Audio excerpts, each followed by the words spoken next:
My name is Daniel. You guys are joining us today with Unify Esports org from Houston. We're going to be talking about the actual structure of an esports organization, what that looks like, how they recruit, how things are funded, just so you understand how to be their competitors. That's really what we're doing today. Just kidding. JK. I was really expecting you guys to be like, wait, what? Yeah, we'll be right back. No reaction. These guys are actual professionals, It's fine. unlike Competition. me. But we are actually here today with Cyber City Media, and we are making sure that we get an idea of what it takes to start an actual esports organization, what that looks like, what the motivation needs to be, and how things should be structured in order for you to be successful, because this is a continually growing industry, and we're going to see more and more of that pop up, and we're getting an idea of what that looks like here in Texas, especially during Dreamhack Dallas. So thank you for joining us, and today from, we're calling it COF, Community of Friends, but Unify's, we have Eddie, Hello, Laura, guys. and Josh. I got all their names right the first time. So can you guys go down the line and tell us what it is exactly that you do at Unify, what your responsibilities are and what your title is? Sure thing. So my name is Eddie Molina, also known as Viro. I am the Unify Esports org owner. I basically recruit new talent, take care of funding for different teams, basically all the essentials that start all the back scenes. The foundation. Foundation, Yeah, all that okay. stuff, yeah. Laura? I am Laura, Unify Aura. I am basically content creation, streaming, and photography at different events. Multiple hats. Sounds like a startup. My name is Josh Swanson. I'm Unify Blood. Wait, Swanson. Swanson, yeah, just like Family Guy. Dope. And yeah, and what was the other movie? Dumb and Dumber. No, I'm still going back to Parks and Rec, bro. Yeah. Oh, Sorry. Ron. Ron, Yeah. you gotta I'm a big part of our Gears stream community. Okay. We stream constantly on Gears. Gears is a big thing for us, for me. I run all of our Gears esports side too. We do a lot of local tournaments. We do a lot of online tournaments, and then help other streamers out when they're doing like all their other 1v1 tournaments. Help participate in that and help grow the Gears community along with grow the Unify name. So why Gears? Oh, Gears is life for me. I've been playing Gears from Gears 1. So it's just it runs in my blood, as you see Gears of War. Literally. Literally. Gears is a passion. It's a love. The community that's around Gears is amazing to me. I just hopped in and started streaming with Gears about 2-3 months ago. I've been. Wow, okay. Yeah. Thing is, I hit affiliate within a month. I have over 100 followers right now. Well, I'm sitting at right at 100 followers now. But the community helped me get there. And supported Unify. And then as they support Unify, we support everybody else out there. So we not only do we want to be competitive with everybody else out there, but we want to show that we're supportive with everybody else out there. Okay, that makes sense. And then from kind of the business side of things, Eddie, how were you able to find Laura and Josh? So we work together. Oh, We work at Best Buy. Oh, We're all okay, part of the cool. Best Buy team, yeah. In my initial view of things, I'm like, well, these guys are pretty cool. They love gaming as much as I do. They have the same interests, same everything. Let's start building something, and it's going great so far. And how long has the organization been? Unify Esports has been Unify Esports for about 8 months now. Okay. We did start 3 years ago as Unify Gaming. Okay. We were a sniper team. What do you mean? Sniping. So basically on all the Call of Duties, all we use is snipers. We made montages over music and stuff like that. That's where most of our fan base came from. We took a couple breaks here and there, and then the whole esports thing blew up, and we're not doing the correct thing. Yeah. We got to branch out, do everything else. Yeah. So just 8 months ago, we're like, let's do this esports thing and go. So who are the okay, founders? Let's at least kind of. So I'm one of them. Unify Vits was one of my high school friends. Okay. And Jacob McShan, he's also one of my high school friends. Yeah, we started that group, like I said, 4 or 5 years ago, and it's. And again, going to the business side of things, how is that structured? Like everyone has even shares, or is it based on who contributed the most funds, or how's the equity of the company split up? Like who gets to make the decisions, I guess? Yeah, mostly it's me. I help the other guys. They help me recruit talent, all that stuff. Mostly me. Then I take the whatever, the whole equity and split it in between everybody who started it, basically. Okay, so how many different shareholders, I guess is the best word you guys have?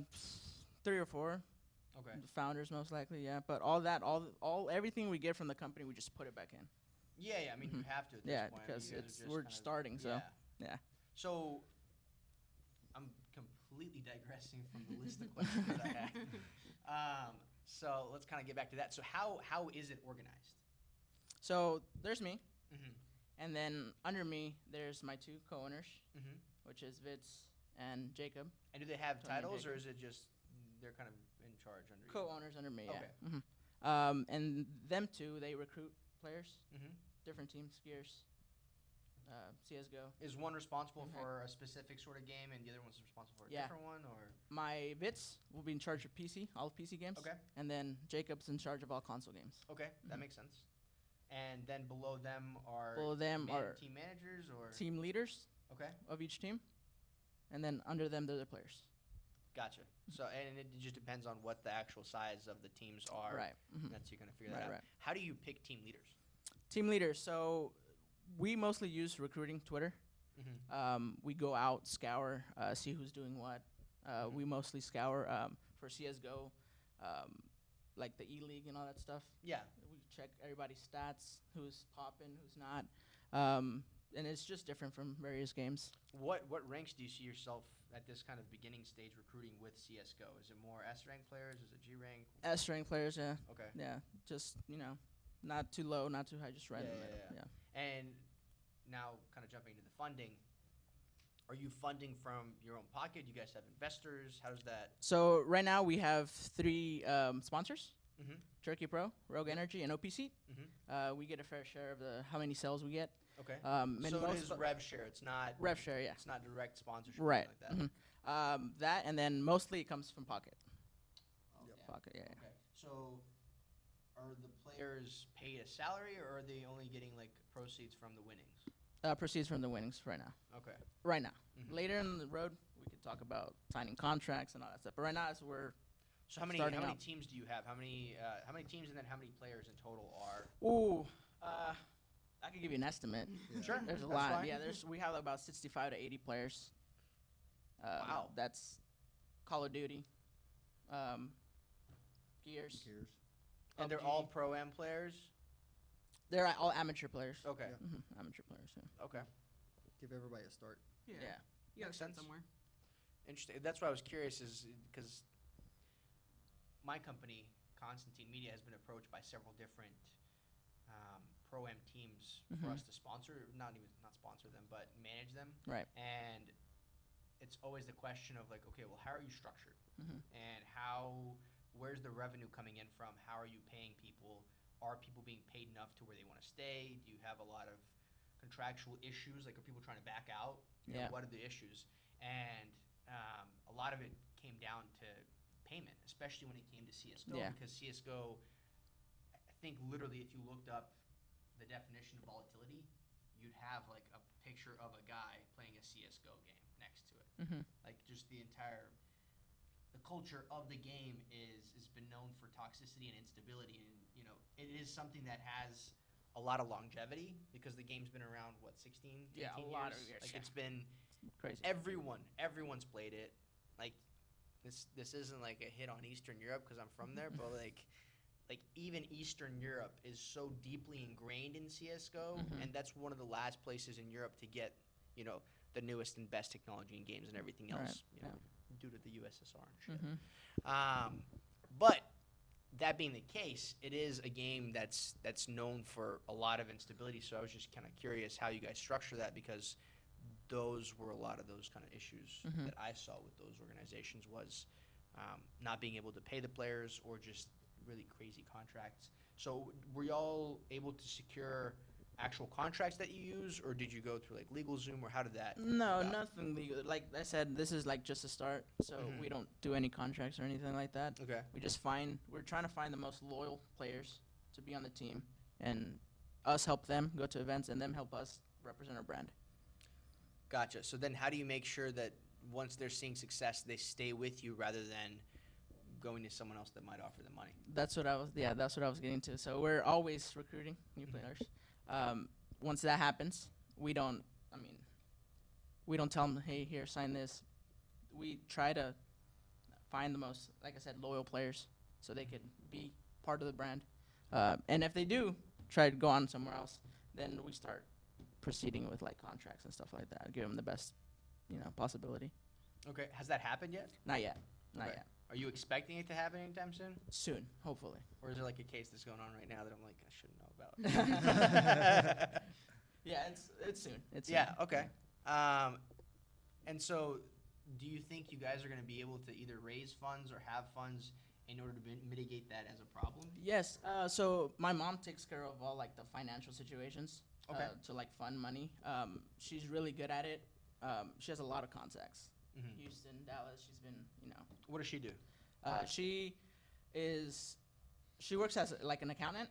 So she knows like almost like a lot of people. So is she structuring how everything's funded, or is she actually providing you with potential individuals that would fund the organization? Right. Yeah. Okay. Individuals. So Yeah. investors. So like investors, small business owners. Yeah. Around their area.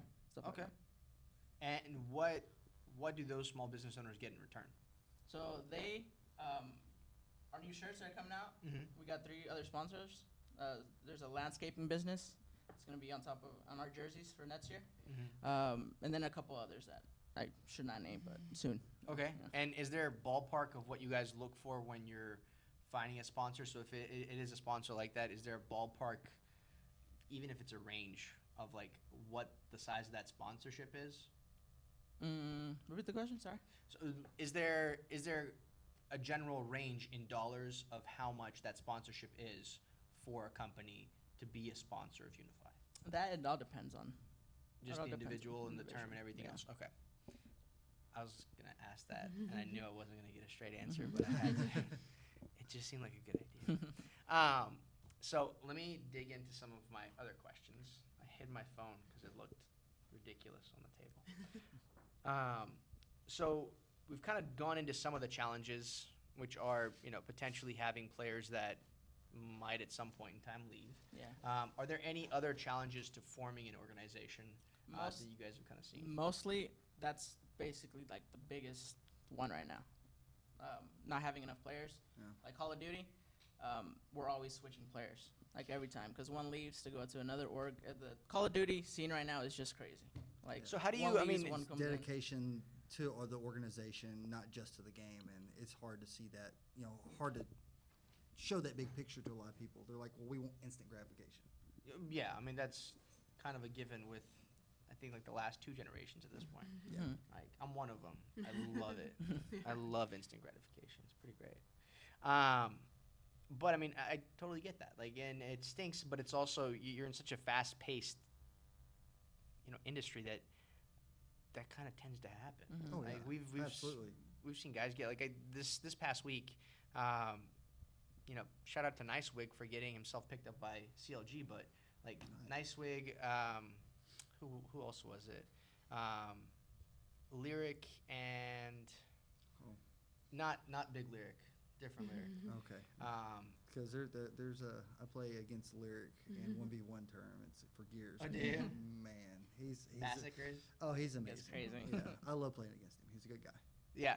So these are like smaller guys that are getting picked up directly off of Twitch, who really and truly their content creation numbers aren't anything crazy. Like we've seen Ninja's numbers, we've seen Shroud's, we've seen other people that are in the thousands, 800s, 900s, and these guys are maybe like in the first hundreds. 200s.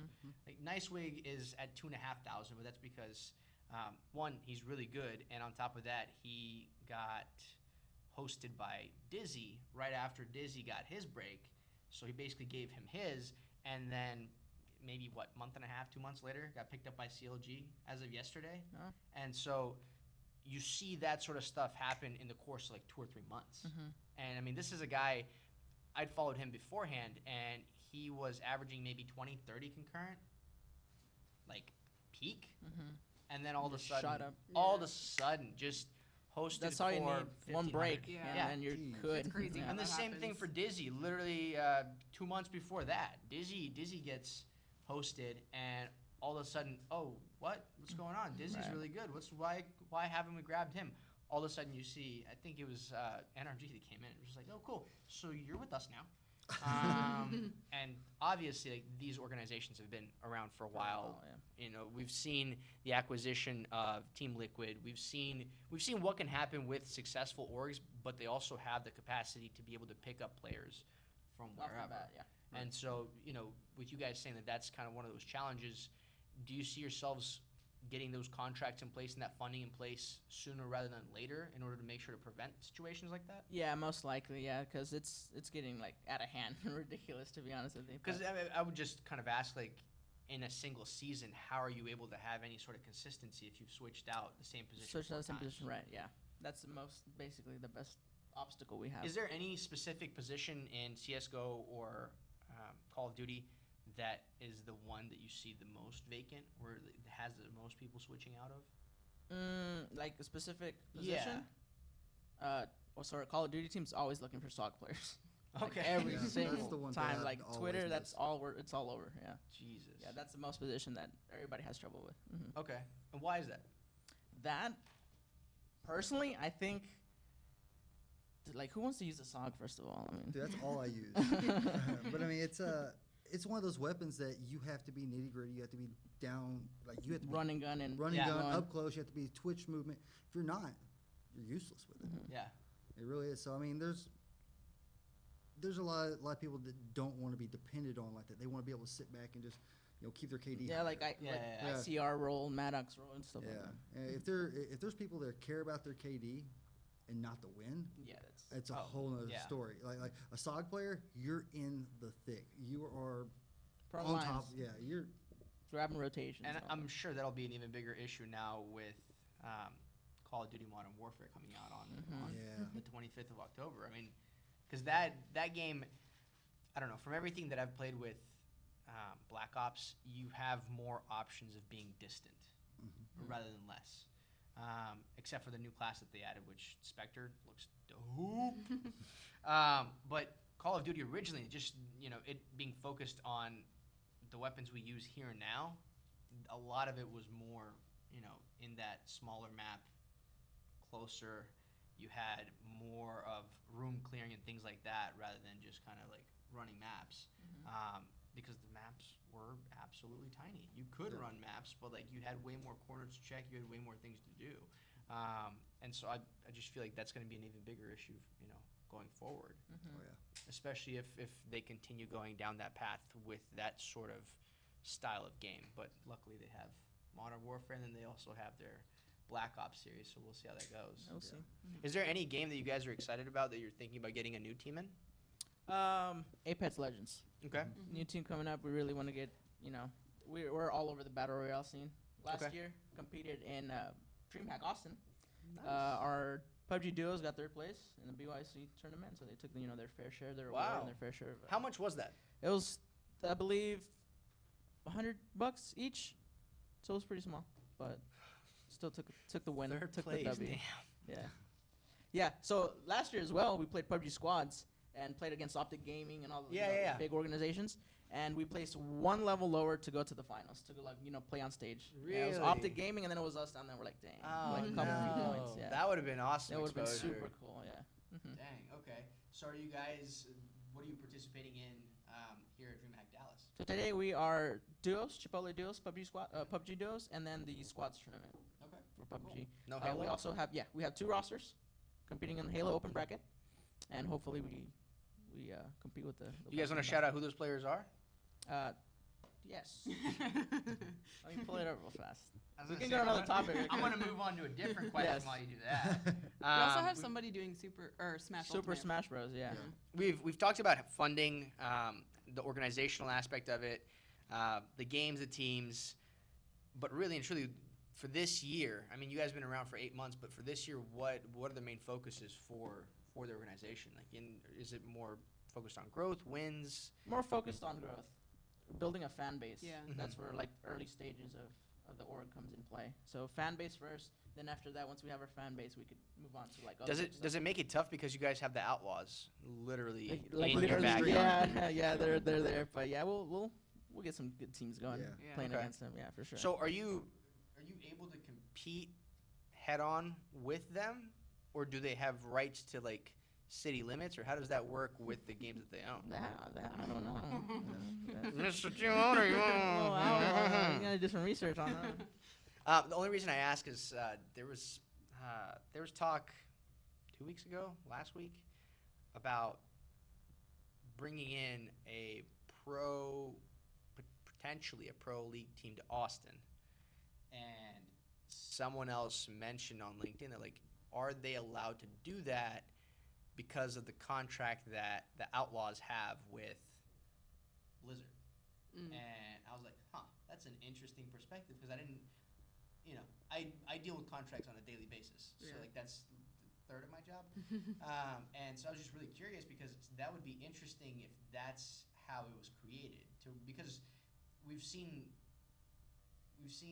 that specific game and that specific company being very structured.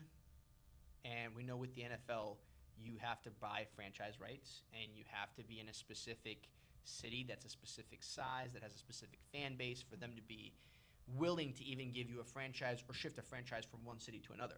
So then the question, it begs the question of, are we going to see that same situation with Blizzard, where the city has to be large enough? And when you're looking in Texas, they've already captured Dallas, which I don't know the exact population of Dallas, but the DFW Metroplex, I would have to assume, is over 1.5 million, if not more. I would say it's probably 3, but I'm just talking out of my butt. But Houston, 4 million people. No, easy. And I mean, that's a huge piece of the 26 million people living in Texas as of, I think it's like the 2018, 2017 census. So I mean, that's a huge piece of the pie. And then, does it make sense to give some city that, it is the capital, it is a tech hub and everything else, but it has a population in the city itself of 750, 800,000 people? Like, there are a lot of people moving in, but is that a big enough piece to be direct competition at these guys? It doesn't make enough sense. And so that's kind of what I want to see, and, how that also impacts you guys. Right. Like, are you going to be able to compete in those franchise situations? Yeah, so like I said, beginners here. Once we get to that, we'll have to figure something out. Yeah. Get mostly managers to manage the whole team and deal with all the legal issues and all that stuff. Yeah. Are you guys, do you know what your timeline might be in order to get the funding and those kind of business aspects put into place in the next few months? Like, is there a timeline of milestones, or is it just kind of winging it right now? It's a little bit of both. Okay. Yeah. All right. But hopefully, this whole orgs have been around for years. Yeah. So I'm prognosticating like a year, 2, 3 years, Okay. But, we're just kicking it, winging it. You're getting no judgment from me. I'm just curious. I have one thing that I've learned. I used to own a business, and growing too fast is almost worse than not growing at all. Challenges come with both. Yeah, Completely absolutely. agree. If you don't have certain pieces in place for how fast you're growing, you don't have the right foundation, everything's going to crumble. If you have absolutely no growth, then where are you going? Yeah, Really yeah, interesting. what's the point if you don't have growth? Yeah, I mean, if you're not making any sort of revenue, you're not building to your milestones or to your goals, then what's the point? You're just kind of, as the French say, pissing in the wind. Whatever. They don't say that. I do. Leave me be. So, are there any goals for the individual teams themselves? Yes. So Share those with us. okay. So for Call of Duty, Mm-hmm. we're like the goal every time go out of events Win. and win it. Got it. Okay. That's all. Winning. Compete That's and the goal. win. Compete and win. Got That's it. And that's basically for like. That's all it. of Just them. winning. I know with my Gears guys, winning is number one. We all want to win. Everyone likes Okay, winning. Like that's, but I don't want my guys to get completely frustrated when they don't win. I want them to sit back and go, okay, well, why didn't we win? Let's sit back and analyze this and go, okay, here's where we're at. This is what causes the loss. Let's fix that. What do we need to do different? And learn from these stripes. Because we're not going to win them all, but we can learn from them all. Is there a goal in placing at a certain level or at a certain threshold in specific tournaments or? I know one thing that we really want to do as our Gears team. We came in late in Gears 4, so we didn't really get a chance to go to any of the big competitions. But Gears 5 is right around the corner. We really want to start going there and go into the open brackets and try to work our way up in. Get our name out there and show that we're there and we're there to play. Is there enough money? We know last year was announced that Fortnite's putting $100 million into their tournaments. Are we hearing anything like that in regards to Gears? Like, is there money in Gears for the players that are there? Right now, I know Gears 4, they had, I think it was something like 250,000 this last year. Okay, now Gears 5, I can't speak to that because I don't know yet. They haven't really announced any of the tournaments yet. I know E3 is coming up right around the corner. They're fixing to show Gears 5 for the first time, multiplayer for the first time. Then they have another E-League thing set up that they're actually being a part of, which that's a whole nother avenue that, for exposure for the game, for organizations, everything through the E-League. So we're just got to wait and see. Okay. And that's just something that I've always been curious about because there are certain games where, it doesn't make sense to put in the hours, really and truly. Oh, yeah. Because sure, on the content creation side, there's a lot of upside because you can create your own community. You can do a lot of different things to monetize that versus specific games, can you really monetize them well enough?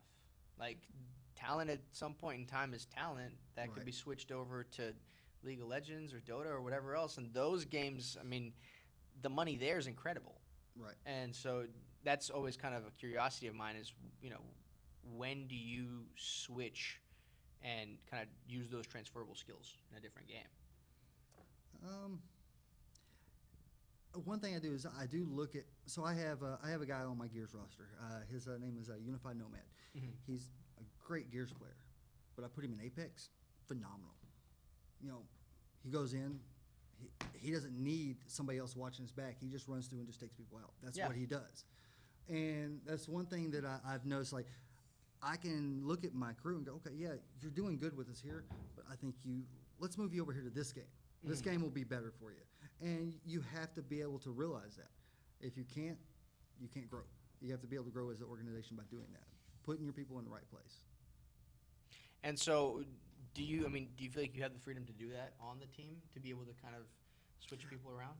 So, with the organization, we're able to communicate with, Eddie and then Rain, be able to do those things and say, hey, I feel like this guy would do better over here. And you just have to give good, stable reasons why. Because if you don't have a good argument, of course, it's pointless. Yeah, that makes perfect sense. That for me, just kind of a curiosity of the flexibility of being able to do these things. So in that kind of same vein, do you guys have? I know there's a lot of fluctuation with people being on the team, not being on the team, kind of that sort of movement.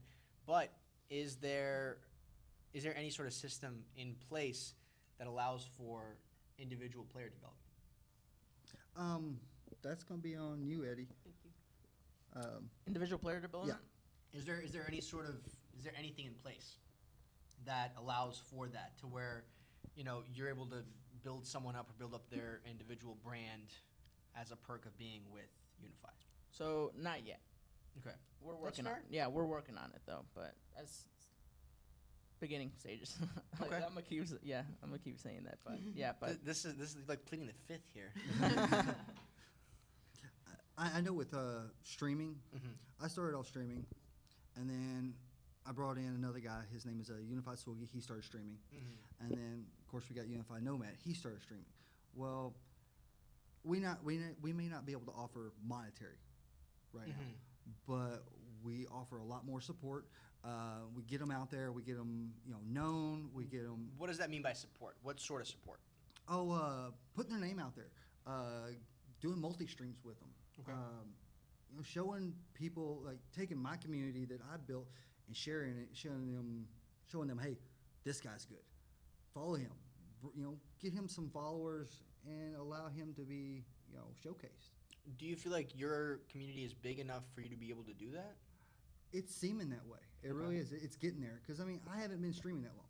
And my community is huge. I'm trying to be all over Twitter, all over Instagram, all over Twitch. And you have to put in the time, though. That's the thing. Of course. And, with anything. and it's all about networking, too. Yes. You cannot just go in there and go, well, he's better than me and I don't like him. No, you got to. That's just jealousy talk. Yeah. You have to go, what can I learn from these guys? They're doing something different. They're doing something Right. greater. Yeah. Yeah. So if they're getting the numbers, they're doing something right. I talk with a lot of the guys, like in the Gears community. We have Crimson. Those guys are amazing, and they've helped me a lot. They've put my name out there. They've helped Unify out a lot. They help us tremendously. I think they hosted my stream that one day. They do a lot of us. They'll give us good raids. We got another guy named Starspawn. He started off and now he's huge, but he helps us out too. He'll drop raids in with us. Subscribe to us, and that helps. And if you're not a part of the community, what are you doing there? You need to be. That's a big aspect of it, right? And we all help each other grow within the community, whether it's Unify or Crimson or whatever. That's where it's at. That's how we're trying to build it up. Because if I help one person grow, he helps me grow, and it just flourishes. Yeah. It's got to be. You got to be bigger than yourself. Fair enough, especially if you have an organization, that is a collection of people just by definition, so you kind of have to be able to build that out. With that in mind, Eddie, this is kind of more geared towards you, but again, so from the business perspective, how are you able to monetize the organization itself? Are you able to monetize it? monetizing in which way? For your personal gains, but also for the gains of the organization. Like, do you have any sort of clout with having built this that you can, create money for the organization outside of just competing? Outside of just competing? I think as we start streaming more and we have more people hitting affiliate, I think, and eventually hopefully partner with Twitch, I think that'll help. We'll be able to get money in through streaming and then put it back into the organization. So how would that work? Would you have people that are a part of the org, would they be giving part of their revenue and proceeds into the organization, or? I have to figure that out. Yeah, as I say, we're still growing. We're still growing. I'm asking really you guys are difficult asking questions. us I know. beyond us. I know with the money that I get, I put it right back into the stream. Yeah. Everybody who supports me, I tell them, look, I'm not putting this money in my pocket and going buying groceries. Yeah. This is going back. I don't eat. Yeah, I don't eat. They see me on stream. I don't eat. I don't eat on stream. I eat there. But it goes back into that, and we have to put it back into the organization to help build. And like Laura was saying here, we have to. The more people that we get to affiliate, the more monetization that we can get. Yeah. And then once we get there, we get them to a partner, and that just shows more of a serious side of what Unify is. Has there been any interest in recruiting streamers? Yeah, big time. That's what drives a brand. Okay. Yeah. So it's recruiting the actual streamers themselves and not new players. So it's more beneficial for you to have someone that streams as well as plays. Correct. Okay. Yeah. And have you recruited any people that are just streamers that don't necessarily stream the games that you guys compete in? Yeah, for sure. Streamers any streamers. It could be IRL streamers, any type of streamers, to be honest. So how do you compensate them for their time? So our sponsors, Mm-hmm. we give them like things to, like jerseys. Mm-hmm. We give them jerseys to wear on their streams, free product from our sponsors, stuff like that. Okay. And most of it, more streamers that we have, they just really want to be part of something, It's mostly that. So they don't expect anything from us. It's a lot of community building. Yeah. That makes sense. Yeah, I think it's a lot of growth right now. Yeah. And then as we get that fan base, I think you kind of said it before, as we get that and as we get viewers and as we're able to grow and have that money in place, it'll make it easier to, I guess, build monetarily. You know what I mean? Yeah. If So that we're makes not sense. at that stage. Yeah. So. Fair enough. That's kind That of is all- something to talk about for the Yeah. future. Yeah. Yeah, for sure. So as I've given you guys this platter of food for thought, this is, those were kind of all the questions and curiosities that I had, just because I wanted to get a better understanding of what a startup esports org look like. Right. That way we can give everyone that's watching this a chance to kind of see what some of those challenges are and just some things to think about, right? Like these are all topics and conversations and questions I'm sure that you've had from several different sides, but hopefully we can give it to other people in the audience that are slightly, thinking about the idea or, whatever else is going in their heads. Some might see this and go, not for me. This Yeah. seems way too difficult. Right. Others might be like, okay, well, I could probably do something with this. This is, at least we have some interesting questions and answers and everything else. I just wanted to thank you guys for your time. Thank you for having us on here. Of Yeah, course, definitely. it's Thank our you. pleasure. If you guys want to plug any social media, this is a great time for that as well. For So sure, feel yeah. free. So please subscribe to us on YouTube at Unify Esports, as well as our Twitter. Follow us at the Unify Nation. Awesome. You guys want to play anything? We're gonna just Yeah, if you help guys me. have any questions too about Yeah. the work, message us on Twitter. yeah, absolutely. We're an open book. We're not here to hold people back. We're here to help people. Right. It's help us build you, and we can help. You can help us build up. Yeah. Cool. Thank you guys for joining us. Again, my name is Daniel, and I'm with Constantine Media. You can find me on Twitter at Danijel Leiner. We'll put my name in the description. It's a really complicated name. And then you can also check us out at constantinemedia.tv. Thank you so much.